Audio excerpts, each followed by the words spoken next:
രാമപുരം മുല്ലമറ്റം വാർഡിൽ വിവിധ വികസന പദ്ധതികളുടെ ഉദ്ഘാടനം മാണി സി കാപ്പൻ MLA നിർവഹിച്ചു. മുല്ലമറ്റം വാർഡിലെ 50ഓളം കുടുംബങ്ങൾ താമസിക്കുന്ന പ്രദേശത്തെ വോൾട്ടേജ് ക്ഷാമം പരിഹരിക്കുന്നതിനും വീടിന് മുകളിലൂടെയുള്ള ഇലക്ട്രിക് ലൈൻ മന്ത്രപ്പാറ റോഡിലൂടെ മാറ്റി സ്ഥാപിക്കുന്നതിന് രാമപുരം KSEBയുമായി ബന്ധപ്പെട്ട് 3.85 ലക്ഷം രൂപയുടെ പണികൾ പൂർത്തീകരിച്ചതിന്റെയും പുതിയ ലൈനിലൂടെ വഴിവിളക്കുകൾ സ്ഥാപിക്കുന്നതിന് പഞ്ചായത്ത് പ്രസിഡന്റ് ലിസമ്മ മത്തച്ചൻ അനുവദിച്ച 1.5 ലക്ഷം രൂപ ഉപയോഗിച്ചുള്ള നിർമ്മാണ പ്രവർത്തനങ്ങളെയും ഉദ്ഘാടനം നടന്നു.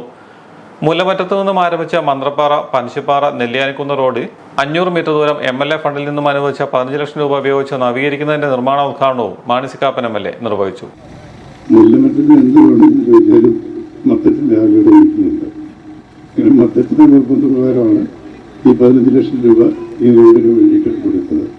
അതുപോലെ മന്ത്രപ്പാറ കുടിവെള്ള പദ്ധതി 35 ലക്ഷം രൂപ അതിനനുവദിച്ചിട്ടുണ്ട്. ഇപ്പം 3,85,000 രൂപ ഇവിടുത്തെ ഇലക്ട്രിസിറ്റി വോൾട്ടേജിൻ്റെ ഫ്ലക്ച്വേഷൻ ഉണ്ടാകുന്നത് മാറ്റിയെടുക്കാൻ വേണ്ടി ഈ ഒരു ഫണ്ട് അനുവദിക്കണമെന്ന് പറഞ്ഞാൽ അത് അനുവദിച്ചു. ഇനിയിപ്പം അവസാനം പറഞ്ഞ കാര്യം.